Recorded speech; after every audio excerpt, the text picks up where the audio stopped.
હવે એ દાહોદની જે પણ જિલ્લા પંચાયત અને તાલુકા પંચાયતની જે સીટો છે તેમના ઉમેદવાર અત્યારે ભારતીય જનતા પાર્ટી દ્વારા એ જાહેર કરી દેવામાં આવ્યા છે। સ્થાનિક સ્વરાજ્યની ચૂંટણીમાં વધુ એક મોટા સમાચાર અત્યારે સામે આવ્યા છે। દાહોદ જિલ્લા પંચાયતના 48 ઉમેદવારોના નામ જાહેર કરી દેવામાં આવ્યા છે। તો દાહોદ નગરપાલિકાના 9 વોર્ડના ઉમેદવારોના નામ પણ અત્યારે જાહેર થયા છે। ધાનપુર, ફતેપુરા, જાલોદ, લીમખેડા તાલુકા પંચાયતના ઉમેદવારો જાહેર થયા છે। તો ગરબાડા, દાહોદ, સંજેલી, સિંગવડ, ગોવિંદગુરુ, લીંબડીના પણ ઉમેદવારો અત્યારે ભારતીય જનતા પાર્ટી દ્વારા જાહેર કરી દેવામાં આવ્યા છે। દેવગઢ બારિયા, સુખસર તાલુકા પંચાયતના ભાજપના ઉમેદવાર પણ અત્યારે જાહેર થઈ ચૂક્યા છે। એક બાદ એક યાદીઓ હવે અત્યારે સામે આવી રહી છે। ત્યારે વડોદરા બાદ હવે દાહોદની યાદી પણ અત્યારે સામે આવી છે, જેમાં 48 ઉમેદવારો છે જિલ્લા પંચાયતના, તેમની યાદી પણ અત્યારે સામે આવી ગઈ છે। તો નગરપાલિકા જે આવેલી છે દાહોદની અંદર, તેમના 9 વોર્ડના ઉમેદવારો છે, તેમના નામની યાદી પણ અત્યારે ભારતીય જનતા પાર્ટીએ બહાર પાડી દીધી છે। તો દાહોદ જિલ્લાની અંદર જે તાલુકા પંચાયતો આવે છે, જેમાં ધાનપુરા હોય, ફતેપુરા હોય, જાલોદ હોય, લીમખેડા હોય અને ગરબાડા, દાહોદ, સંજેલી, સિંગવડ, ગોવિંદગુરુ, લીંબડી સાથે સાથે દેવગઢ બારિયા અને સુખસર તાલુકા પંચાયત છે, તેમના પણ અત્યારે એ ઉમેદવારોના નામ જાહેર થઈ ગયા છે। એટલે કે જે પ્રકારે છેલ્લા 2 દિવસથી એ દાવેદારોની રાહ હતી, આતુરતા હતી કે ક્યારે ભારતીય જનતા પાર્ટીના ઉમેદવારોનું લિસ્ટ છે એ જાહેર થાય, અને હવે એક બાદ એક જે દાવેદારો જેની આતુરતા હતી તેનો અંત આવ્યો છે। એક બાદ એક લિસ્ટો એ જાહેર થઈ રહ્યા છે, અને તે યાદીની અંદર વધુ એક યાદી દાહોદની ઉમેરાઈ છે। મારી સાથે એક કૃણાલ જોડાયેલા છે। કૃણાલ, ન્યૂઝરૂમ સતત એ ઉમેદવારોની યાદીનું કવરેજ કરી રહ્યું છે, ત્યારે દાહોદની યાદી પણ અત્યારે જાહેર થઈ ચૂકી છે। દાહોદમાં ક્યાં ક્યાં ઉમેદવારોના નામ ઉપર એ મહોર લગાવવામાં આવી છે? બિલકુલ ઉમંગ, જે રીતના એક બાદ એક લિસ્ટો છે તે સામે આવી રહ્યા છે ને સૌથી વધારે ચર્ચા કે જ્યાં આદિવાસી વિસ્તાર અંકે કરવા માટે ભારતીય જનતા પાર્ટી છેલ્લા લાંબા સમયથી આ પ્રયત્નો કરી રહી છે, તેની વચ્ચે હવે લિસ્ટ છે તે પણ જાહેર કરી દેવામાં આવ્યું છે। દાહોદથી ઉમેદવારોનું લિસ્ટ છે તે જાહેર થઈ ચૂક્યું છે। દાહોદ જિલ્લા પંચાયતની 48 બેઠકોના નામ છે તે જાહેર કરી દેવામાં આવ્યા છે। વાત કરવામાં આવે તો આંબા, અલભોડ, આગવાડા, બારા સાથે બાકવા, ભે, ભોરખવા, ચેડિયા, ચકલિયા, ચમારિયા સહિતની દુધિયા, ગરબાડા, ઘૂસણ, ગુણા, ભુરોલા, જુતાજ, આ તમામ જે બેઠકો છે જિલ્લા પંચાયતની, તમામ બેઠકોનું લિસ્ટ છે તે ભારતીય જનતા પાર્ટીએ જાહેર કરી દીધું છે। અનેક દિગ્ગજ નેતાઓનું લોબિંગ, અનેક દિગ્ગજ નેતાઓની ભલામણ, તેમ છતાં પણ ભારતીય જનતા પાર્ટીએ આ વખતે ખૂબ સ્વચ્છ છબી ધરાવતા ઉમેદવારોને અહીંયાથી ઉમેદવાર તરીકે જાહેર કર્યા છે। દાહોદ એ વિસ્તાર કે જ્યાં મનરેગા કૌભાંડને લઈ બચુ ખાબડનો પરિવાર એ વિવાદોમાં આવ્યો હતો, ત્યારબાદ તેમના પુત્રની નામનું પણ લોબિંગ છે તે કરવામાં આવ્યું હતું, પણ તેમને ટિકિટોથી દૂર રખાયા છે। ભારતીય જનતા પાર્ટીએ આદિવાસી વિસ્તારની અંદર જે વિકાસના નામે ભ્રષ્ટાચાર કર્યો હતો એ તમામના પત્તા છે અહીંયા કાપ્યા છે। દાહોદની 48 જિલ્લા પંચાયતની સીટ સાથે સાથે દાહોદ નગરપાલિકાના 9 વોર્ડના તમામ ઉમેદવારોના નામ છે તે પણ જાહેર કરી દીધા છે।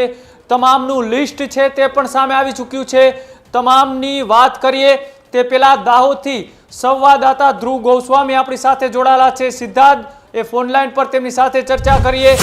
ધ્રુવ, જે રીતના એ દાહોદની તમામ જિલ્લા પંચાયત બેઠક અને સાથે નગરપાલિકાનું લિસ્ટ છે તે જાહેર કરવામાં આવ્યું છે, કેવા પ્રકારના કાવા દાવાઓને કેમનું લોબિંગ હતું ને કોના પત્તા કપાણા છે? કે સ્થાનિક સ્વરાજ્યની ચૂંટણી પહેલા જગદીશભાઈ વિશ્વકર્માનો પ્રથમ જે છે તે દાહોદ જિલ્લામાં પ્રવાસ રહ્યો હતો। પ્રવાસ દરમિયાન અનેક જે નેતાઓ છે તેમની સાથે જોવા મળ્યા હતા, પરંતુ ભારતીય જનતા પાર્ટીની નો રિપીટ થિયરી અત્યારે સામે આવી રહી છે। દાહોદ નગરપાલિકાની જો વાત કરીએ તો દાહોદ નગરપાલિકાના 9 વોર્ડના તમામ જે જૂના ઉમેદવારો હતા તેમના નામ કાપી દેવામાં આવ્યા છે। નો રિપીટ થિયરીની ઇમ્પેક્ટ ભારતીય જનતા પાર્ટીની દાહોદમાં જોવા મળી રહી છે। દાહોદ નગરપાલિકામાં એક પણ એવા કાઉન્સિલર નથી જેઓને ફરીથી રિપીટ કરવામાં આવ્યા છે। તમામ યુવા ચહેરાઓને અહીંયા ઉતારવામાં આવ્યા છે। દાહોદ શહેરના પૂર્વ પ્રમુખ હોઈ શકે, દાહોદ શહેરના ભારતીય જનતા પાર્ટીના નીચેથી લઈને ઉપર સુધીના તમામ કાર્યકર્તાઓ વચ્ચેથી યુવાઓને પ્રાધાન્ય આપવામાં આવ્યું છે.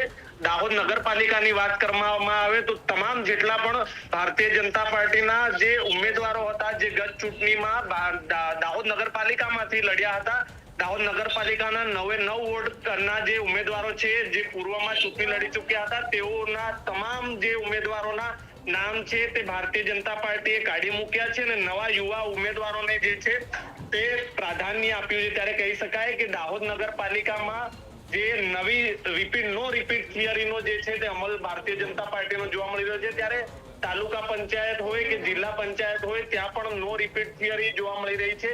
નવા ઉમેદવારો જોવા મળી રહ્યા છે, જે ભારતીય જનતા પાર્ટીના જૂના ધારાસભ્યોના મળતિયાઓ હોઈ શકે, તેમની પણ અત્યારે ભારતીય જનતા પાર્ટીએ ટિકિટ કાપી દીધી છે અને નવા જે છે તે ઉમેદવારો મૂક્યા છે. ત્યારે દાહોદ જિલ્લામાં આદિવાસી વિસ્તારમાં ભારતીય જનતા પાર્ટી દ્વારા નો રિપીટ થિયરીનો અમલ કરવામાં આવ્યો છે. નવા યુવા ચહેરાઓને જે છે તે મેદાનમાં ઉતારવામાં આવ્યા છે. ત્યારે ભારતીય જનતા પાર્ટીની એક આ રણનીતિ કહી શકાય કે જે તમામ જે છે તે ઉમેદવારોને નો રિપીટ થિયરીમાં લઈને આગળ વધારવામાં આવી રહ્યા છે. જી ધ્રુવ, જે રીતના એ ચર્ચાઓ હતી કે આદિવાસી વિસ્તાર ઉપર એ ત્રિપાખીયો જંગ એ નક્કી માનવામાં આવે છે, કેમ કે આદિવાસી વિસ્તારમાં સૌથી વધારે ભારતીય જનતા પાર્ટી, કોંગ્રેસ અને આમ આદમી પાર્ટી એ મહત્વપૂર્ણ ભૂમિકાની અંદર જોવા મળી રહી છે. આજે નામો જાહેર કરવામાં આવ્યા છે, તેમાં હવે કેવા પ્રકારની ટક્કર છે તે જોવા મળી શકે છે?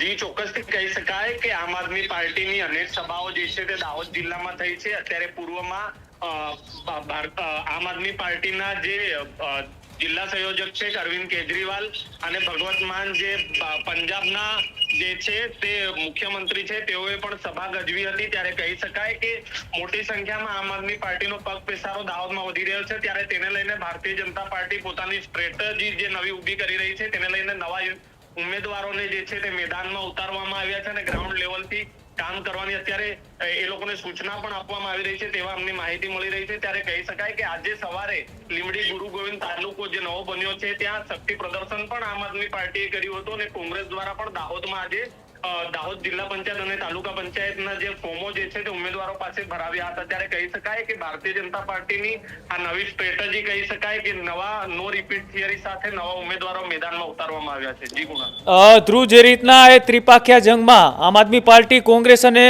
જ્યારે બેના ઉમેદવાર જાહેર થઈ ચૂક્યા હતા, પણ હવે ભારતીય જનતા પાર્ટીએ પણ પોતાના પત્તા ખોલી દીધા છે.